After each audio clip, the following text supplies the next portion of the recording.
ونؤمن به ونتوكل عليه ونعوذ بالله من شرور أنفسنا ومن سيئات أعمالنا من يهده الله فلا مضل له ومن يضلل فلا هادي له وأشهد أن لا إله إلا الله وحده لا شريك له وأشهد أن محمدا عبده ورسوله أما بعد فإن خير الحديث كتاب الله وخير الهدي هدي محمد صلى الله عليه وسلم وشر الأمور محدثاتها وكل محدثة بدعة وكل بدعة ضلالة وكل ضلالة في النار.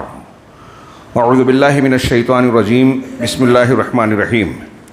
لقد كان لسبأ في مسكنهم آية جنتين عن يمين وشمال كلوا من رزق ربكم واشكروا له بلدة طيبة ورب غفور. فأعرضوا فأرسلنا عليهم سيل العارم وبدلناهم بجنتيهم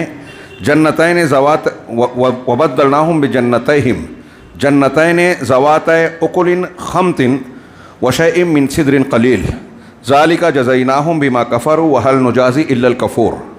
وجعلنا بينهم وبين القرى التي باركنا فيها قرى ظاهرة وقدرنا فيها السير سيروا فيها ليالي وأياما آمنين.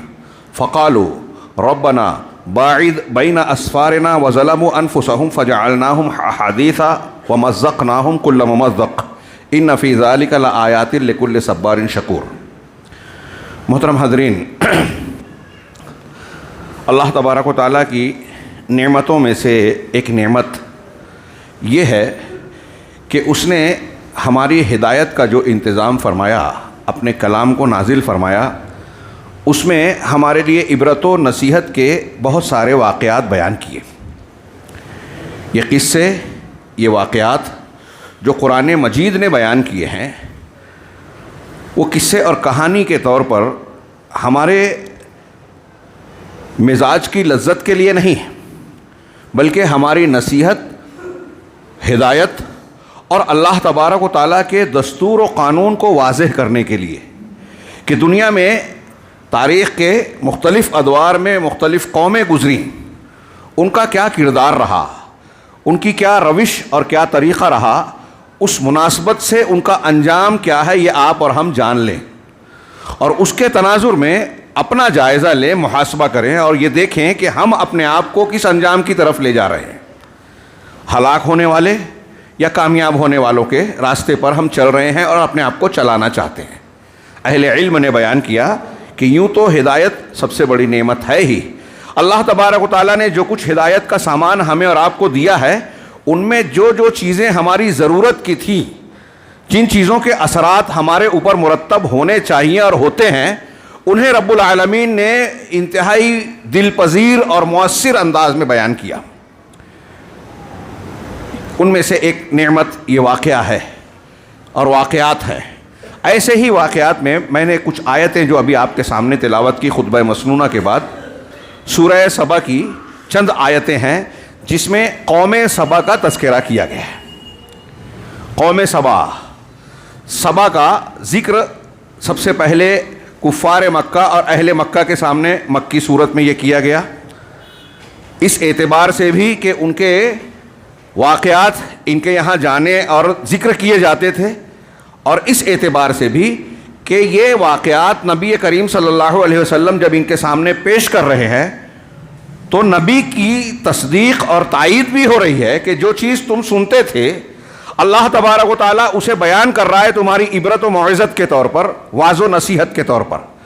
تو ان واقعات کو ٹھیک ٹھیک بیان کرنا نبی کریم صلی اللہ علیہ وسلم جو امی تھے، یہ آپ کے نبوت کی تصدیق اور دلیلوں میں سے بھی شمار کیے جانے کے لائق بات تھی. چنانچہ اللہ تبارک و تعالیٰ نے اس قوم کا ذکر کرتے ہوئے ارشاد فرمایا، لَقَدْ كَانَ لِسَبَإٍ فِي مَسْكَنِهِمْ آیَةٌ. قوم سبا کے لیے ان کے مسکن یعنی ان کی بستی یا ان کی بستیوں میں اللہ تبارک و تعالیٰ کی حقانیت، توحید اور ہدایت کی نشانی ہے. قوم سبا کون اور کہاں تھی؟ اختصار کے ساتھ اس کا ذکر یہ کہ بعض علماء نے بیان کیا کہ یہ ایک شخصیت کا نام تھا، پھر اس شخص سے 10 بیٹے اور اس کے 10 قبیلے بن گئے، اور اس شخصیت کے نام پر اس قوم کا نام قوم سبا ہو گیا، اور جس علاقے میں جس ملک میں یہ لوگ آباد تھے، ان کی حکومت تھی، اس ملک اور علاقے کو بھی سبا کا نام دے دیا گیا. یہ عرب کے جنوب مغربی حصے میں، جو آج سعودی عرب یا عرب کے ممالک ہیں، اس کے جنوبی حصے میں جو آج یمن کا ملک ہے، اس کا ایک حصہ تھا یا یمن میں موجود تھا. کچھ لوگ کہتے ہیں کہ یمن ہی سبا تھا. یہ سبا وہی قوم اور وہی علاقہ ہے جہاں کی ملکہ حضرت سلیمان علیہ السلام کے زمانے میں ہدہد کے ذریعے سے یہ خبر ملی کہ وہ سورج کی پرستش کرتے ہیں. ہاں، سورج کو کی عبادت کرتے ہیں. حضرت سلیمان علیہ السلام نے ان کو خط لکھا، دعوت دی، وہ آئیں، اور اس کے بعد جو واقعہ ہے سورہ نمل میں اس کا تذکرہ کیا گیا ہے، وہ مسلمان ہو گئی. یہ قوم سبا کی ملکہ تھی جن کے بارے میں کہا جاتا ہے کہ بلقیس نام تھا. یہ اسی قوم کی ایک فرد تھی جو مسلمان ہو گئی تھی. یہ قوم ایک لمبے عرصے تک وہاں آباد رہی. بعض اہل علم نے بیان کیا کہ 1300 سال یا اس سے کچھ کم و بیش ان کا زمانہ گزرا، اور اس پیریڈ میں، اس زمانے میں کئی انبیاء کرام علیہم الصلاۃ ان کے درمیان اللہ کا پیغام اور ہدایت لے کر آئے. شیخ کیلانی صاحب نے کہا کہ 13 انبیاء لگ بھگ کم و بیش ان کے درمیان آئے. ہاں، تو آپ اندازہ لگا سکتے ہیں کہ اس قوم کی ایک لمبی چوڑی تاریخ ہے. ان کے عروج و زوال کی داستان ہے. اللہ تبارک و تعالیٰ نے سورہ سبا میں بطور خاص اس کا ذکر کیا، بعض دوسری صورتوں میں بھی ہے، جیسے ملکہ سبا کا تذکرہ سورۃ النمل میں ہے اور دوسرے مقام پر.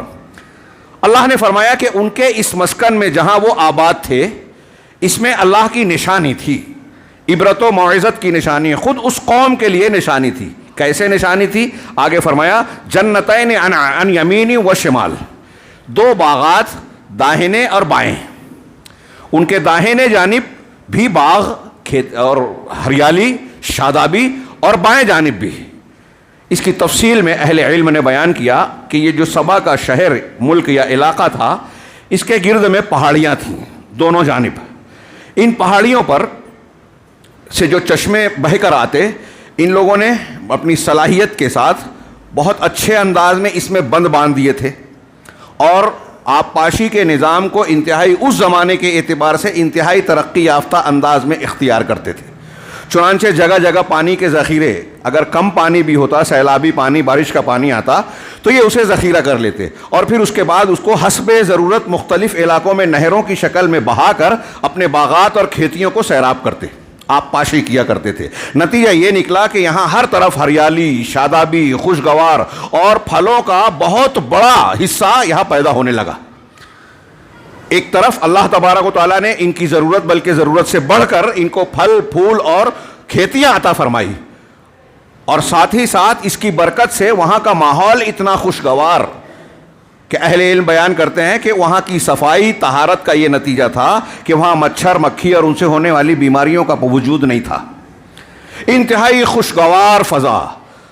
ہوا میں اگر ہوا چلتی تو خوشبو محسوس ہوتی، ہاں، مشام جاں کو معطر کرتی، یعنی آدمی کو اچھی خوشبو اور فرحت محسوس ہوتی، خوشگوار ماحول محسوس ہوتا، اچھی صحت مند گویا علاقہ بن گیا. اور دونوں طرف پہاڑیاں تھی، 2 باغ ہے. بعض علماء نے کہا کہ یہ صرف 2 باغ نہیں تھے، بلکہ کئی 100 میل تک پھیلا ہوا جو حصہ تھا دائیں بائیں جانب، وہ باغات پر ہی مشتمل تھا. مختلف پھلوں کے درخت، کیاریاں اور باغات کی شکل میں ہر طرف شادابی اور ہریالی پھیلی ہوئی تھی. اللہ تبارک و تعالیٰ نے ان کو ان 2 عظیم الشان اور بڑے بڑے باغات کی نعمت سے نوازا، اور یہاں کے حکمرانوں نے آبپاشی کے لیے پانی کا بھرپور نظام قائم کر رکھا تھا. ان کی جو اہم دارالخلافہ کہلانے والی بستی یا شہر تھا، اس کا نام معارب تھا، اور وہاں ایک بہت بڑا ڈیم یا بند باندھ رکھا تھا، اس کا نام سد معارب رکھا. سد معارب، سد کہتے ہیں ڈیم کو، بند کو عربی زبان میں. تو یہ سد معارب بہت بڑا ڈیم تھا. چھوٹے چھوٹے ڈیم بہت سارے تھے. آپ لوگ یہاں دھرن یا کیا کہتے ہیں، ہاں، اس زمانے کے اعتبار سے بڑی ترقی یافتہ قوم تھی یہ گویا آبپاشی کے اعتبار سے. اور آبپاشی اور کھیتی کے اعتبار سے اللہ نے جب ان کو ترقی عطا فرمائی تو رزق اور معیشت میں بھی خوشحالی تھی، تجارت بھی ان کی بہت بڑی تھی. اور آگے ان نعمتوں کا ذکر کیا جا رہا ہے کہ ان کا تعلق بابرکت زمین شام سے اور یمن کے دوسرے علاقے صنعا وغیرہ سے بڑے مضبوط تھے، جس کی وجہ سے ان کی تجارت کا بازار بہت گرم تھا اور ترقی یافتہ. اللہ تبارک و تعالیٰ کی بھرپور نعمتیں ان کو حاصل تھیں. اللہ تعالیٰ نے اس کا ذکر کیا کہ ہم نے یہ نعمتیں ان کو دائیں بائیں جنت اور باغات عطا کیے. اللہ کی طرف سے کہا گیا کلوا من رزق ربکم، اپنے پروردگار کی دی ہوئی نعمتوں اور رزق سے تم کھاؤ پیو. کھاؤ اللہ کی دی ہوئی نعمتیں اور یہ روزیاں، اس کو کھاؤ اور اپنے لیے اپنی ضرورت پوری کرو. نہ صرف کھانے کی ضرورت پوری ہو رہی ہے بلکہ لذت بھی حاصل ہو رہی ہے, لیکن ساتھ ہی حکم لگایا واشکروا لہ, اور اس کا شکر ادا کرو.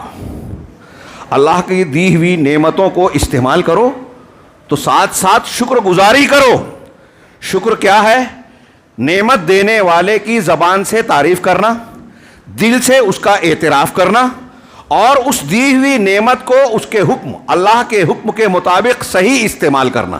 یہ شکر کے معنی میں تینوں باتیں شامل ہیں کہ دل سے آپ اعتراف کریں کہ اللہ تبارک و تعالیٰ نے مجھ پر احسان و کرم انعام فرمایا ہے, زبان سے اس کا اقرار کریں اور نعمت دینے والے کی تعریف کریں کہ تمام تعریف اللہ کے لیے ہے, شکر اللہ کے لیے, یہ زبان سے تعریف کریں, اور عملی اعتبار سے ان نعمتوں کا صحیح استعمال کریں.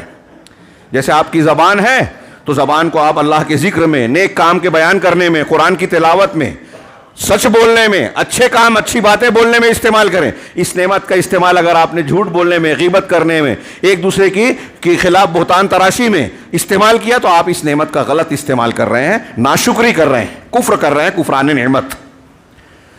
تو اللہ تعالیٰ نے فرمایا کہ اپنے پروردگار کی دی ہوئی روزی کھاؤ, اس میں سے کھاؤ اور اللہ کا شکر بجا لاؤ, اس کی نعمتوں کا صحیح استعمال کرو. یہ قوم سبا کے بارے میں اللہ تعالیٰ حکم بتا رہا ہے. اب یہ جو حکم دے رہا ہے, میں نے پہلے ہی تمہید میں کہا کہ یہ ہماری عبرت کا سامان ہے, تو آپ اور ہم بھی اس کے مخاطب ہیں. اللہ تعالیٰ ہم سے بھی کہہ رہا ہے کہ ہم کو جو نعمتیں آپ کو ہم کو دی ہیں, آپ کو مجھے جو بھی نعمت حاصل ہے, دولت کی شکل میں, گھر بار کی شکل میں, رشتہ داری کی شکل میں, دماغ کی شکل میں, علم کی شکل میں, جو بھی نعمت دی ہے اس کا استعمال کرو اور اس کو اللہ تعالیٰ کا شکر ادا کرو, اس نعمت کا صحیح استعمال کرو. کلوا من رزق ربکم واشکروا لہ بلدۃ طیبہ ورب غفور. یہ عمدہ, طیبہ پاکیزہ, عمدہ, اچھا, صاف ستھرا. اللہ تعالیٰ نے اپنی نعمت کا ذکر کیا کہ یہ جو شہر ہے بلدۃ طیبہ, خوشگوار شہر, عمدہ شہر, اچھی آب و ہوا والا شہر. تو ظاہری طور پر جو تم کو رہن سہن کے لیے جگہ دی گئی وہ بہترین جگہ دی گئی. آج ہم جہاں بستے ہیں وہ اللہ تبارک و تعالیٰ کی نعمتوں سے علاقے کے اعتبار سے مالا مال ہے. پروردگار کسی کو محروم نہیں کرتا, ضرورت کی ساری چیزیں ہم کو اور آپ کو دی ہے. قوم سبا کو زائد اور دے رکھا تھا تو کہا کہ بلدۃ طیبہ, عمدہ شہر, خوشگوار شہر, ایسا شہر جہاں اللہ کی نعمتیں بکھری ہوئی ہیں, ماحول صاف شفاف اور خوشگوار ہے, اچھا محسوس ہوتا ہے. اور آگے ورب غفور, اور بخشش کرنے والا پروردگار. کیا مطلب ہے اس کا؟ اہل علم نے تفسیر کرتے ہوئے کہا کہ اللہ تعالیٰ ظاہری اور معنوی دونوں نعمتوں کا ذکر کر رہا ہے کہ قوم سبا پر اللہ تبارک و تعالیٰ نے ایک طرف تو ظاہری طور سے اپنی نعمتوں کی بارش کر رکھی تھی, باغات اور پھلوں فصلوں کی شکل میں, آب و ہوا بہترین بیان مہیا فرمایا, اور پانی کا زبردست انتظام کیا جس سے ان کو زندگی گزارنے میں کوئی تکلیف اور دقت کا معاملہ نہیں تھا. پہاڑیوں کے بیچ نخلستان, پہاڑیوں کے اوپر جو ہے سرسبز شادابی ہریالی, ان کے بیچ میں وہاں کے حکمرانوں نے بڑے بڑے محل اور کوٹھیاں بنا رکھی تھیں. تو اچھا شہر, عمدہ خوشگوار ماحول, سب کچھ ظاہری طور سے اللہ تبارک و تعالیٰ کی بہترین نعمت. ورب غفور, اور اس میں معنوی طور سے نعمت بتائے گی کہ پروردگار بخشنے والا, یعنی یہ ایسے لوگ ہیں کہ اللہ تبارک و تعالیٰ کے رحم اور اس کی بخشش و نوازش سے مالا مال تھے کہ تم سے کوئی غلطیاں ہو رہی ہے تو پروردگار تم کو معاف بھی کر رہا ہے, اس شرط کے ساتھ کہ اللہ کو ماننے والے بنو اور اللہ کی نعمتوں کا صحیح استعمال کرنے یعنی شکر گزاری والے بنو, تو رب غفور تمہاری بخشش بھی کرے گا, تم سے جو کوتاہیاں غلطیاں سرزد ہو جاتی ہیں اس کو معاف کرے گا. یہ بلدۃ طیبہ ظاہری نعمتیں, مادی نعمتیں, ہر قسم کی روزی پھل, اچھا ماحول, اچھا شہر, رہائش کا اچھا انتظام, یہ بلدۃ طیبہ کے معنی میں آیا. اور رب غفور میں پروردگار جو تمہاری پالن پوشن کر رہا ہے, وہ تمہارا خیال رکھ رہا ہے, تمہاری غلطیوں کو معاف کر رہا ہے, درگزر کر رہا ہے, تم پر رحم کر رہا ہے. یہ معنوی نعمت ہے. دونوں طرح کی نعمتیں قوم سبا کو اللہ تعالیٰ نے عطا فرمائی, اور اللہ تعالیٰ نے فرمایا کہ ان نعمتوں میں نشانی تھی. نعمتوں میں اللہ کی نشانی, اللہ تبارک و تعالیٰ کی مہربانی اور اس کی توحید اس سے سمجھ میں آنی چاہیے تھی بندوں کو. اور ہر زمانے کے لوگوں کو خطاب کر رہے ہیں، ہم سے بھی۔ اللہ تعالیٰ یہی کہہ رہا ہے اس واقعے کے تناظر میں کہ ہم کو اور آپ کو کتنی نعمتیں ملی ہیں، ان نعمتوں کا شکر ادا کرتے ہیں ہم؟ اللہ نے ہم کو جو صلاحیت دی ہے ہم اس کی شکر گزاری کرتے ہیں؟ آج کل ہمارا معاملہ یہ ہے، ایک عام بات، کسی ایک شہر ایک بستی کی بات نہیں ہے، کہ لوگ خود نیکیاں نہیں کرتے لیکن تنقید میں بڑے باکمال ہیں، دوسروں کی خامیاں ڈھونڈنے میں کہ وہ کام نہیں کر رہا ہے، اس کے فلاں کام میں خامی ہے، اس کی فلاں چیز میں غلطی ہے، اس میں سب بڑے ماہر، بڑے باصلاحیت، اپنی خامی دکھتی ہی نہیں، اپنے گھر کی خرابی نظر ہی نہیں آتی اور اس کا احساس بھی نہیں ہے، اور اپنی اس کمی کو غیر محسوس طریقے پہ اپنے آپ کو تسلی دینے کے لیے دوسروں کے بارے میں کہتے ہیں کہ مولانا صاحب ایسا کہہ رہے ہیں، ذمہ دار جماعت کے جو ہے وہ کچھ کرتے نہیں ہیں، فلاں کو ایسا نہیں کرنا چاہیے، ایسا کرنا چاہیے تھا۔ یہ آج ہمارے سماج میں ہے کہ نہیں ہے؟ یہاں کچھ کم ہوگا، ہمارے یہاں کچھ زیادہ ہوگا، کہیں اور کچھ ہو، لیکن یہی چل رہا ہے۔ جس قوم کا مزاج بگڑ جاتا ہے نا، تو نیک عمل خود نہیں کرتے، خود کا حساب نہیں لیتے، محاسبہ نہیں کرتے، دوسروں کا کرتے ہیں۔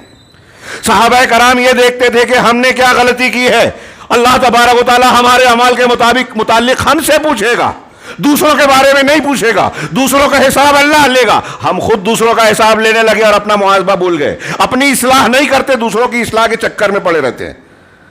ہر کوئی ہم میں بہت تنقید میں، کیڑا نکالنے میں بہت ماہر، علماء کی نکالیں گے، ارے اس سے کیا ہوتا ہے، ارے ان کو ایسا نہیں کہنا چاہیے تھا، ٹھیک ہے نہیں کہنا چاہیے تھا، مان لیا، آپ کو جو کرنا چاہیے تھا آپ کر رہے ہیں۔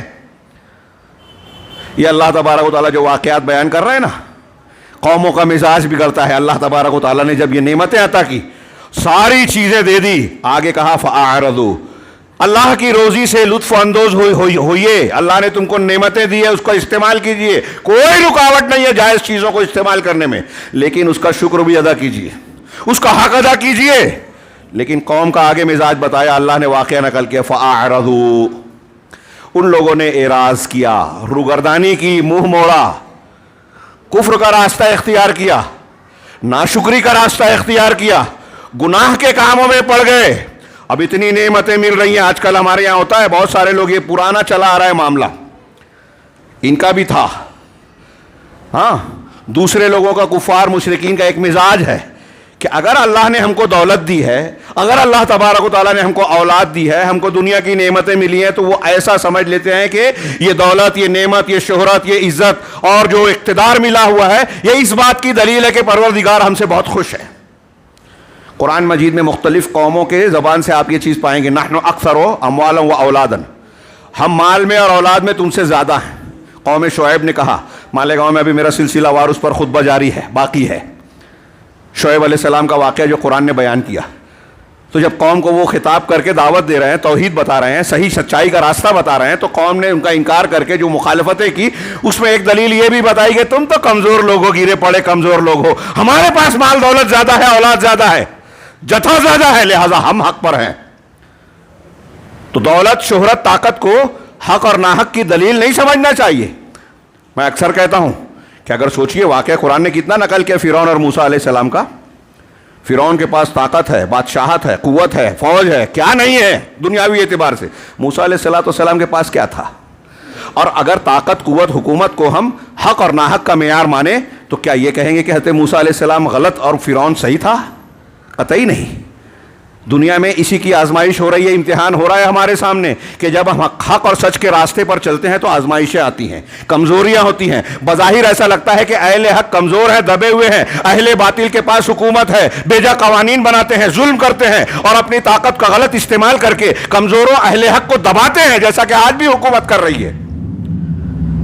تو وہ اس خوش فہمی میں مبتلا ہوتے ہیں کہ ہماری یہ حکومت طاقت قائم رہے گی، بھول جاتے ہیں کہ قانون قدرت اپنا کام کرتا ہے، ایک مدت تک ڈھیل دیتا ہے نعمت والوں کو، لیکن جب وہ سرکشی پر آمادہ رہتے ہیں، حق، انصاف، سچائی کے راستے کی بجائے ظلم، زیادتی، ناحق اور باطل کا راستہ اختیار کرتے ہیں، تو یہ طے شدہ بات ہے کہ ان کی ہلاکت آ کر رہتی ہے۔ جیسے کبھی یہ نہیں ہوا کہ آپ بیری کا درخت لگائیں اور اس میں آم آ جائے، آپ کانٹا بوئیں اور اس میں پھل لگ جائے، ایسا کبھی نہیں ہو سکتا. ایسے ہی کبھی یہ نہیں ہو سکتا کہ آپ ظلم کریں, گناہ کریں, اللہ کی نافرمانی کریں, اللہ کی نعمتوں کی ناشکری کریں اور نتیجہ اللہ کی پسندیدگی اور رحمت کی شکل میں. ناممکن بات ہے. جیسے کانٹے کے درخت میں آم سیب کا پھل نہیں لگ سکتا, ایسے ہی برائی کا نتیجہ اچھا کبھی نہیں ہو سکتا. یہ قرآن جو واقعات بیان کر رہا ہے اس میں یہ سبق بار بار پیش کر رہا ہے کہ یہ اللہ کا قانون ہے. جس قوم نے بھی کفر شرک کی اختیار کیا, اپنے پیغمبر کی مخالفت کی, اللہ کی ناشکری اور نافرمانی کی, اللہ تعالیٰ نے اس کو عذاب میں گرفتار کیا. تو اللہ کا قانون جو اس وقت تھا آج بھی وہی ہے. 100 سال 1000 سال پہلے اگر زہر کھانے سے انسان مرتا تھا تو آج ایسا نہیں ہو سکتا کہ زہر کھا کے صحت بن جائے. 200 سال پہلے 400 سال پہلے اگر شہد کی ایک تاثیر تھی تو آج بھی شہد کی وہی تاثیر رہے گی. جیسے یہ شہد, زہر, گیہوں, چاول کی تاثیر پہلے جو تھی آج بھی وہی ہے, ویسے ہی ہمارے اعمال کی تاثیر بھی وہی رہے گی. تو اب یہ قوم سبا کا دیکھیے کہ اللہ نے نعمتوں سے نوازا, اللہ نے نقل کیا فاعرضوا, انہوں نے روگردانی کی, اللہ کی نعمتوں کی ناقدری کی, شکر ادا نہیں کیا, نافرمانی کا راستہ اختیار کیا, باطل کے راستے پر چل پڑے. قوم کو نعمتیں حاصل ہے, دولت ہے, کھیتیاں ہیں, باغات ہیں, تو سرکشی میں آ گئے, بدمست ہو گئے. ہاں, یہ ہمارے یہاں بھی ایسے ہی مزاج چل رہا ہے کہ نیکیاں دوسرے کریں, ہم کریڈٹ لے میں, ان پہ تنقید کریں. کہا فارسلنا علیہم سیل العارم وبدلناہم بجنتیہم جنتین ذوات اکل خمط وشیء من سدر وَأَصَلٍ وَشَيْءٍ مِّن سِدْرٍ قَلِيلٍ, کہ جب انہوں نے اعراض کیا, ناشکری نافرمانی کا راستہ اختیار کیا, تو ہم نے ان پر زور کا سیلاب بھیج دیا. سیل العرم, سیل مانے سیلاب, عرم کہتے ہیں اصل میں بند کو, جس کو ہم آج کی زبان میں ڈیم کہہ لیں. ہاں, ڈیم, دھرن بڑے والا. تو یہ جو کہتے ہیں علماء نے تفسیر میں نقل کیا کہ سد معارب, جس کا میں نے ذکر کیا, ان کا شہر جو تھا معارب, اور ان کا سب سے بڑا بند اس وہاں بنایا ہوا سد معارب, اس میں لوہے کے دروازے تھے, حسب ضرورت یہ اس کو کھولتے تھے, اور ایسا سسٹم بھی بنا رکھا تھا کہ جس جانب باغات کو, کھیتیوں کو پانی دینا ہوتا تھا اس جانب نہر کھولتے تھے. تو اس کے جو لوہے کے دروازے تھے, نیچے سے اس میں سوراخ ہوا, ٹوٹ پھوٹ ہوئی, اور اوپر سے تیز بارش کے ذریعے سے پانی خوب بڑھ گیا, اور پانی کا انتہائی شدید دباؤ ہوا, جس سے بند ٹوٹ گیا, اور ان کے اوپر سیلاب کا عذاب آیا, اور دیکھتے ہی دیکھتے ان کی پوری بستی اور باغات جو ہے وہ اجڑ گئے. باغات جو ہے پانی کے نیچے آ گئے, پوری کی پوری فصلیں, پھل, ساری کھیتیاں تباہ ہو گئی, ان کے گھر بھی جو ہے بہہ گئے, کوئی چیز محفوظ اور باقی نہیں رہی. ابھی ہمارے یہاں بھی ارد گرد میں کئی جگہ سیلاب آئے نا, کوکن میں آیا تھا, جل گاؤں اور اس سائڈ میں 40 گاؤں میں ابھی بتاتے ہیں پانی آیا. یہاں کم تباہی ہوئی, لیکن یہ ساری چیزیں اللہ تعالیٰ کے لشکر اور جنود ہیں. ایک قطرہ اگر آسمان سے نازل ہو رہا ہے تو ہمارا یہ ایمان ہے کہ اللہ کی مشیت اور فیصلے کے بغیر نہیں. کہیں سیلاب ہے تو اللہ کی مشیت سے, کہیں اگر قحط ہے تو اللہ کی مشیت سے, کہیں کورونا بیماری کی وبا ہے تو اللہ کے چاہنے سے. وہ اسباب کیا بنتے ہیں, میں بار بار کہتا ہوں کہ فلاں کی سازش ہے, ڈیما نے یہ چاہا, حکومت یہ چاہتی ہے, بین الاقوامی یہ کہتے ہیں, اقوام متحدہ اور بل گیٹس اور ان کی یہ سازش ہے. وہ جتنے جو بھی سبب ہوتے ہوں, اللہ کی مشیت کے بغیر کوئی چیز ہوتی نہیں ہے. تو جو برائیاں, بیماریاں, پریشانیاں, مصیبتیں, تکلیفیں ہم کو لاحق ہو رہی ہیں, سب اللہ کی طرف سے اس کے فیصلے کے مطابق ہے. یہ اللہ تعالیٰ کہہ رہا ہے فَأَرْسَلْنَا عَلَيْهِمْ سَيْلَ الْعَرِمِ, ہم نے ان پر زور کا سیلاب بھیج دیا, پانی کا تیز بہاؤ ڈال دیا. ہاں, کیا ہوا اس کے نتیجے میں, وَبَدَّلْنَاهُمْ بِجَنَّتَيْهِمْ, ہاں, اور ان کے دونوں باغات جو تھے, دونوں طرف داہنے اور بائیں جانب جو ان کے باغات تھے اس کو بدل دیا. کیسے باغات سے بدل دیا, سارے کے سارے پھل جو تھے وہ تباہ ہو گئے, کھیتیاں جو ہے ڈوب گئیں, تباہ و برباد ہو گئی. اب وہاں دوسرے باغات دو پیدا ہو گئے. وہ کون سے, ذوات اکل خمط, انتہائی بدمزہ, کڑوے, کسیلے میووں اور پھلوں والا باغ. وَأُصْلٍ, اور جھاؤ کا باغ جو بیکار سا ہوتا ہے, خود سے اگ جاتا ہے. ہاں, وَشَيْءٍ مِّن سِدْرٍ قَلِيلٍ, اور تھوڑا کچھ بیری کا درخت جس میں کانٹے زیادہ, پھل کم ہوتے ہیں. جو لذت والے, فائدے والے پھلوں کی بہتات تھی, اللہ تعالیٰ نے بھرپور نعمتیں عطا کی تھی, تو نعمتیں خوب بھرپور انداز میں ان کے پاس موجود تھی.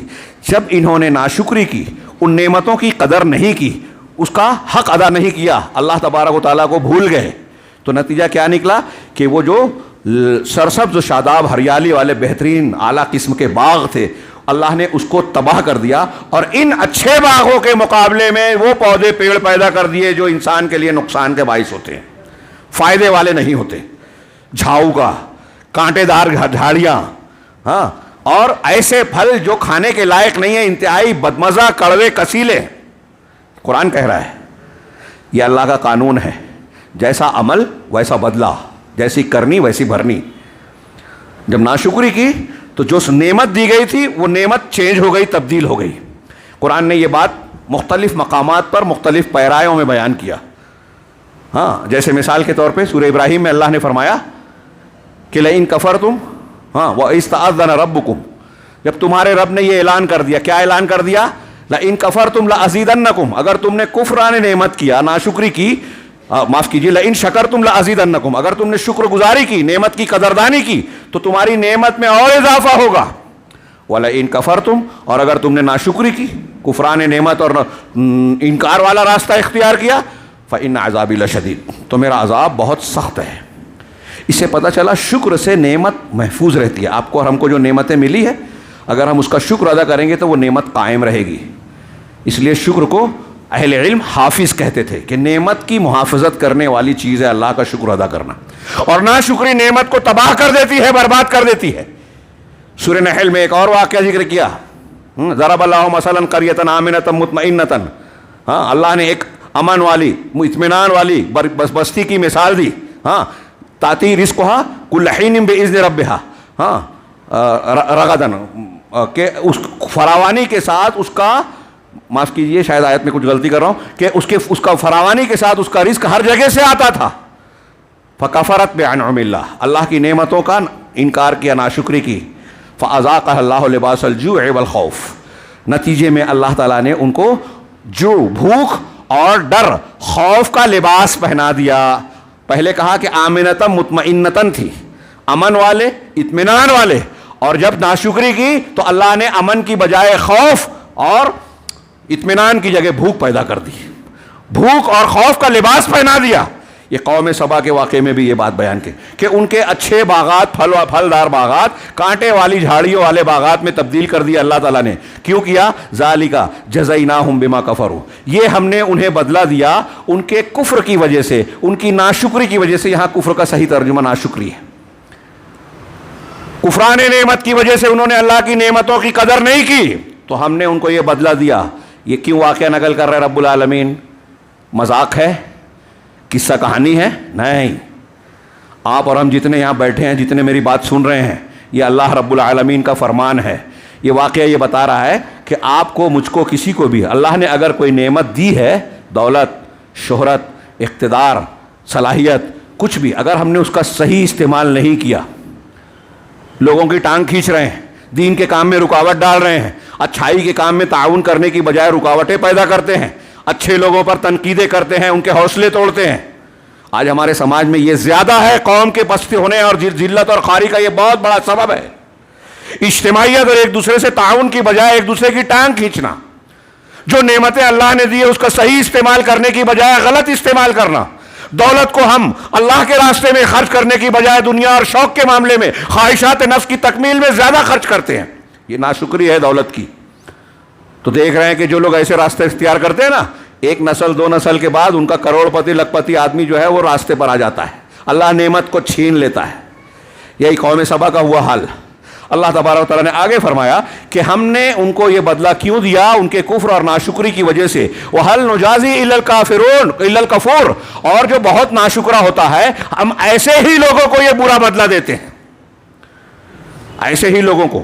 وقت زیادہ ہو رہا ہے, میں آگے کی آیت کا ترجمہ کر کے ہلکی سی تشریح کروں. اللہ نے فرمایا وَجَعَلْنَا بَيْنَهُمْ وَبَيْنَ الْقُرَى الَّتِي بَارَكْنَا فِيهَا قُرًى ظَاهِرًا, اور ہم نے ان کے, یعنی قوم سبا اور اس بستی کو جس کو ہم نے بابرکت بنایا. کون سی بستی؟ قرآن نے کئی مقام پر شام کو بابرکت زمین کہا.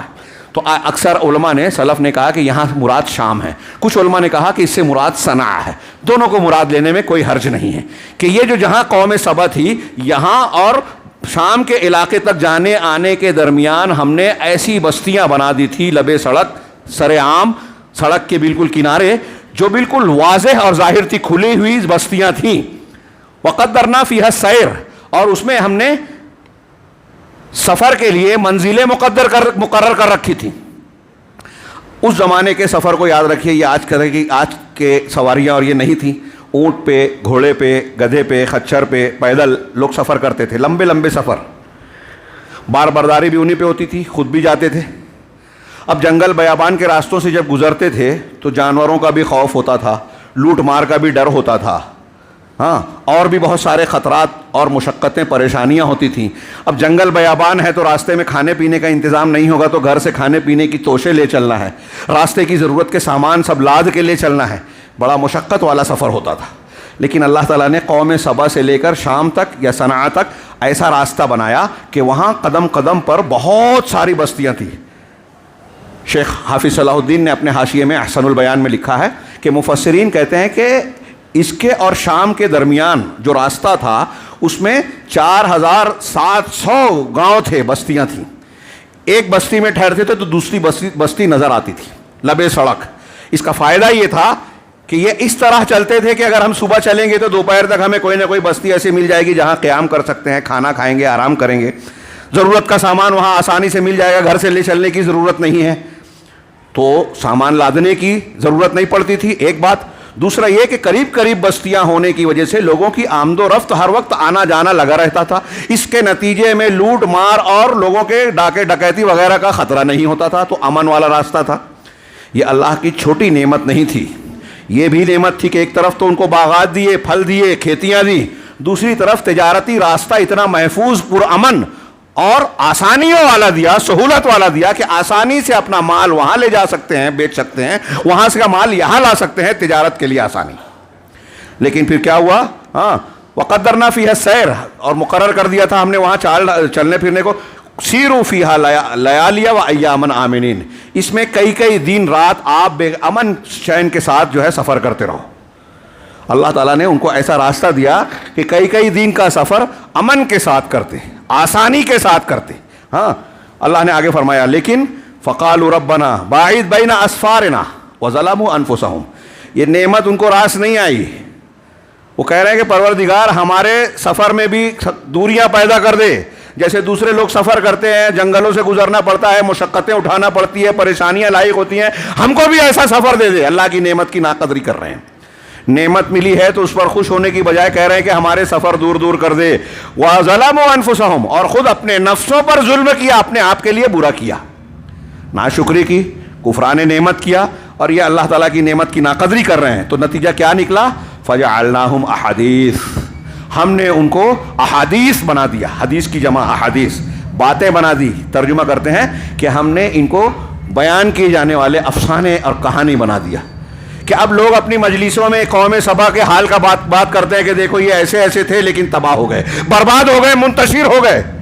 ان کی اپنی محفلوں میں عبرت کا سامان بنا دیا اللہ نے کہ لوگ اپنی محفلوں میں اس قوم کا تذکرہ کرتے ہیں بطور عبرت اور کہانی کے، لوگ اس پر بات کرتے ہیں. وَمَزَّقْنَاهُمْ كُلَّ مُمَزَّقٍ، اور ہم نے ان کو پوری طریقے سے بکھیر دیا، توڑ دیا، ٹکڑے ٹکڑے کر دیے. اس کا معنی اہل علم نے بیان کیا کہ جو اکٹھا تھے، اللہ کی نعمت سے بہراور تھے، اب یہاں جب ان کو اللہ کا عذاب آیا، ان کی کھیتیاں اجڑ گئی، تجارت نہیں رہی، تو نتیجہ کیا نکلا کہ اب کھانے پینے کا سامان نہیں ہے. اب لوگ یہاں تجارت کے لیے، جب یہاں پھل ہی نہیں ہے، اچھی معیشت ہی نہیں ہے، تو یہاں تجارت کے لیے لوگ آنا جانا بند کر دیے. اور جب آنا جانا بند ہوا تو اس سڑک پر موجود جو بستیاں ہیں وہ بھی ویران ہو گئی. نتیجے میں کیا نکلا کہ اب روزی کے حاصل کرنے کے لیے، ضرورت کے لیے اپنا گھر بار چھوڑ کر دور دراز جانا پڑ رہا ہے. کوئی شام جا رہا ہے، کوئی صنعا جا رہا ہے، کوئی مکہ جا رہا ہے، کوئی یثرب اور مدینہ جا رہا ہے، کوئی مختلف علاقوں میں منتقل ہونے پر مجبور ہے. یہ اللہ کی نعمت ہے کہ آدمی اپنے گھر میں رہ کے اللہ کی روزی پائے، اور روزی حاصل کرنے کے لیے، ضروریات پوری کرنے کے لیے گھر سے دور دراز جاتا ہے تو ایک محرومی ہے، پریشانی ہے، مسائل ہیں. قوم سبا اس عذاب سے دوچار ہوئی کہ ہم نے ان کو ٹکڑے ٹکڑے کر دیے. ان فی ذلک لآیات لکل صبار شکور، ہاں، اس میں یقیناً اس پورے واقعے میں نشانیاں ہیں ہر اس شخص کے لیے جو خوب صبر کرنے والا. مصیبت پریشانی آتی ہے تو یہ عقیدہ رکھے کہ یہ اللہ کی طرف سے ہے اور اس پر جمع رہے, اللہ تبارک و تعالیٰ کے تعلق سے شکوہ شکایت جزا فضا نہ کرے, یہ صبر ہے. تو جو خوب صبر کرنے والا ہے اور جو شکر گزار ہیں ان کے لیے نشانی ہے. اللہ نے آیت میں پہلے کیا کہا کہ ہم نے ان کو احادیث بنا دیا, قصے کہانی. قصے اور کہانی کی بات جو لوگ اپنی محفلوں میں بات چیت میں ذکر کرتے ہیں, ابھی میں ذکر کر رہا ہوں آپ سے, قرآن کے حوالے سے ذکر کر رہا ہوں, ممبر رسول پہ کھڑا ہو کے آپ یہ واقعہ سن رہے ہیں.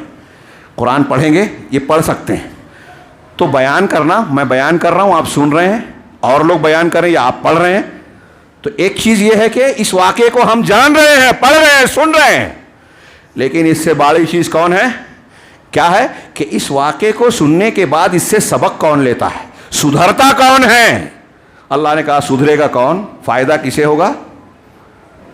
ہمارے یہاں کچھ لوگ بولتے ہیں نا کہ تقریر سے اس سے کیا ہوتا ہے, قرآن سے پوچھئے کیا ہوتا ہے. قرآن نے کہا فذکر فإن الذکریٰ تنفع المؤمنین, آپ تذکیر کیجئے, نصیحت کیجئے, ہاں, اس لیے کہ یہ نصیحت مومنوں کو فائدہ پہنچاتی ہے. تو جو مومن ہوں گے نا ایمان والے, ان کو فائدہ ہوگا, جو مومن نہیں ہوں گے ان کو فائدہ نہیں ہوگا. سنیچر کے دن جن لوگوں کو مچھلی مارنے سے منع کیا گیا تھا تو کچھ لوگ آئیڈیا لگاتے تھے, جمعہ کے دن جال لگایا, اتوار کو نکالتے تھے, کہا سنیچر کو کہاں مارا. اللہ تبارک و تعالیٰ سے ہماری زبان میں کہہ لیں کہ چالاکی, ہوشیاری, آئیڈیا. آج کل ایسے بہت سارے لوگ دین میں راستہ نکالتے ہیں حرام کو حلال اور حلال کو حرام بنانے کے لیے, کہ سود کیسے حلال ہو جائے گا, یہ کیسے. تو ان لوگوں نے بھی کیا.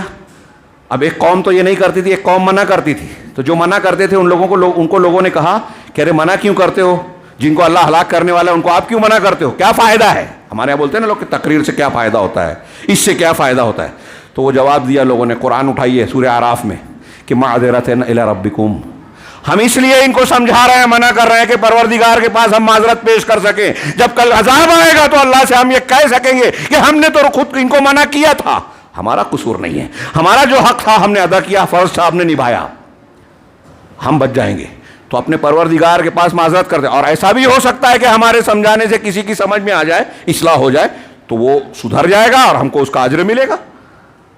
تو اللہ تبارک و تعالیٰ نے یہاں بھی واقعے کو نقل کرنے کے بعد بتایا. پہلے کہا کہ اس کو ہم نے احادیث بنا دیا. قوم سبا کا واقعہ ہم سنتے ہیں اور بہت سے واقعات, حضرت ابراہیم کا واقعہ ہم ہر سال سنتے ہیں, حضرت موسیٰ علیہ السلام کا واقعہ سنتے ہیں, قوم شعیب, قوم لوط, قوم عاد کے واقعات قرآن مجید میں ہیں, ہم سنتے رہتے ہیں. لیکن فائدہ ہوتا ہے کیا, فائدہ کسے ہوگا, جو ایمان والا ہوگا, تقوی والا ہوگا. اور یہاں کہا کہ جو صبر کرنے والا اور شکر کرنے والا ہوگا, اللہ تبارک و تعالیٰ کے معاملات کو, توحید کو جاننے والا ہوگا کہ کائنات میں جو مصیبتیں آتی ہیں وہ پروردگار کی طرف سے, جو نعمتیں ملتی ہیں وہ اللہ کی مہربانی سے ملتی ہے. مصیبت آئی اور اللہ کی طرف سے جانا تو صبر آئے گا, نعمت آئی اور اللہ کی طرف سے جانا تو شکر آئے گا. تو جو صبر اور شکر والا ہوگا, یعنی صحیح عقیدے والا ہوگا, توحید والا ہوگا, اللہ کو پہچانتا ہوگا, ان کے لیے اس واقعات میں نشانی ہے. ورنہ ہم اور آپ واقعہ سنیں گے, ایک کان سے سنا, ایک کان سے اڑا دیا.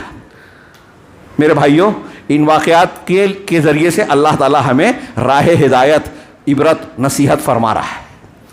ان واقعات کی ہم کو اور آپ کو ضرورت ہے. ایک ہوتا ہے ایسے سادہ لیکچر دینا, تقریر کرنا, ایک ہوتا ہے واقعے کی شکل میں کوئی چیز بیان کرنا. انسانوں کو واقعات کے ذریعے سے سمجھانا آسان ہے, مفید ہے, یہ قرآن ہمیں بتاتا ہے.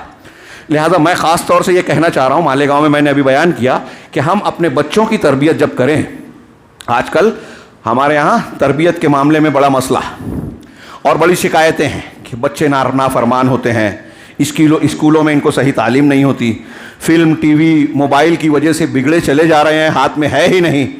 اور تو اور جو ہے ہماری عزت و غیرت پر حرف آ رہا ہے, مسلمان لڑکیاں غیر مسلموں سے تعلق استوار کر رہی ہیں, مذہب بدل رہی ہیں, نکاح کر رہی ہیں, نہ جانے کیا کیا بے غیرتی کی چیزیں آج ہمیں سننا پڑ رہی ہیں. اور اس کے لیے اب لوگ نئے نئے اصول کے بھائی ان کے اندر ایسا کر لو, ویسا کر لو, یہ پروگرام کر لو, وہ پروگرام کر لو, ایسی چیزیں اختیار کر رہے ہیں جو قرآن و حدیث کے مطابق صحیح تربیت کا طریقہ نہیں ہے. آپ کو, ہم کو ضروری ہے کہ اپنی اگلی نسل کے بارے میں یہ جو صورتحال بنتی جا رہی ہے اس پر غور کریں, اس کی اصلاح کی کوشش کریں.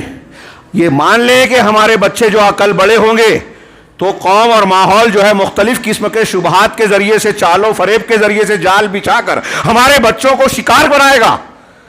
مسلمان بچوں کو کفر کی طرف لے جائیں گے, شرک اور بدعت کی طرف لے جائیں گے, اور لے جا رہے ہیں.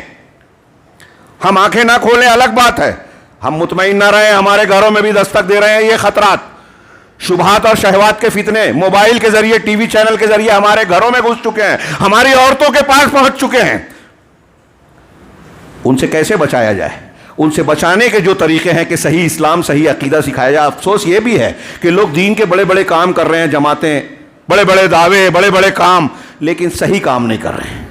اللہ کے رسول کے منبر پہ دردمندی کے ساتھ کہہ رہا ہوں، کسی پر طنز کرنا مقصود ہرگز نہیں ہے کہ دین کا جو کام کیا بھی جا رہا ہے تو غلط کیا جا رہا ہے، غلط دین بتایا جا رہا ہے۔ قرآن اور حدیث کا صحیح ایمان، صحیح عقیدہ انبیاء کے طریقے پہ بتایا جا ہی نہیں رہا ہے۔ بڑی بڑی جماعتیں بڑے بڑے کام کر رہی ہیں، نبی کے طریقے سے ہٹ کے کر رہی ہیں۔ کوئی فضائل کے پیچھے پڑا ہے، کوئی کسی اور چیز کے پیچھے پڑا ہے۔ انبیاء کرام علیہ السلام کا طریقہ کیا تھا؟ پہلے عقیدہ سکھاتے تھے، اللہ کی عظمت، کبریائی، ڈر، خوف، امید دل میں جوش جگاتے تھے۔ یہی چیز لوگوں کی اصلاح کرتی ہے، صحیح انسان بناتی ہے، صحیح عقیدہ، آخرت کا جواب دہی کا احساس، اللہ تبارک و تعالیٰ کا ڈر، خوف اور امید، اللہ سے محبت۔ یہ اگر نہیں ہے تو آپ پوری کتاب اور لائبریری لوگوں کو پڑھا دیں، اصلاح نہیں ہوگی۔ اصلاح معاشرہ کرنا ہے تو صحیح عقیدہ سکھائیے۔ یہ نبیوں کا طریقہ ہے، قرآن کا طریقہ ہے، اور اس کا ایک طریقہ یہ ہے کہ آپ اپنے بچوں کو صحیح عقیدہ سکھانا چاہتے ہیں نا، تو ہمارے بزرگوں میں، مالیگاؤں میں رہتا تھا، یہاں بھی رہا ہوگا، ہم دیکھتے تھے کہ جب ہم بچے تھے تو ہمارے اس وقت کے جو بزرگ گھر کے ہوتے تھے وہ انبیاء کرام اور صحابہ کرام کے قرآن حدیث میں وارد سچے واقعات سناتے تھے۔ ان واقعات کے ذریعے سے بچوں کی تربیت ہوتی ہے، وہ قصہ اور کہانی کے اعتبار سے دلچسپی سے سنتے ہیں، لیکن ساتھ ساتھ اس میں انبیاء کرام علیہ السلام کا کردار، ان کا عقیدہ، اللہ تبارک و تعالیٰ پر اعتماد، بھروسہ، توکل، اور یہ احساس کہ اگر اللہ پر بھروسہ کرتے ہیں تو اللہ تبارک و تعالیٰ ان کی مدد پر فرماتا رہا، تو بچے کو یہ سبق ملتا ہے کہ ہم بھی اگر اللہ تبارک و تعالیٰ پر ایمان رکھیں گے تو اللہ ہماری مدد کرے گا، ساتھ ہوگا، اور کسی بھی حالت میں بڑی سے بڑی مصیبت آ جائے، کوئی ہم پر دباؤ ڈالے، کوئی ہم کو خریدنا چاہے، ہم اپنا ایمان نہیں بیچیں گے، گھر چھوڑ دیں گے، وطن چھوڑ دیں گے، جان دے دیں گے، لیکن عقیدہ نہیں دیں گے۔ یہ سبق ان واقعات سے ہمیں ملتا ہے، اور عروج و زوال کا اصول ہمیں ملتا ہے۔ ہم اگر چاہتے ہیں ترقی کریں تو یہ دیکھیے قوم سبا کو زوال کا کس لیے آیا؟ ناشکری کی وجہ سے۔ پتہ یہ چلا کہ شکر اگر ادا کریں گے، اللہ کی نعمتوں کی قدر کریں گے، اس کا صحیح استعمال کریں گے تو اللہ کی نعمت ملے گی، ترقی ملے گی، اور ناشکری کریں گے تو اللہ تبارک تعالیٰ دی ہوئی نعمتیں بھی ہم سے چھین لے گا۔ اللہ سے دعا ہے کہ وہ ہمیں صحیح دین کو سمجھنے، اس کی اپنی نعمتوں کو پہچاننے اور اس کی قدر کرنے کی توفیق عطا فرمائے، اور اس کی برکت سے دنیا میں صحیح زندگی گزارنے کی توفیق دے اور آخرت میں کامیابی سے نوازے۔ اقول قولی ھذا واستغفر اللہ لی ولکم سائر المسلمین۔ بارک اللہ لنا ولکم فی القرآن المجید ونفعنا وإیاکم بالآیات والذکر الحکیم، انہ تعالی جواد کریم ملک بر رؤوف رحیم۔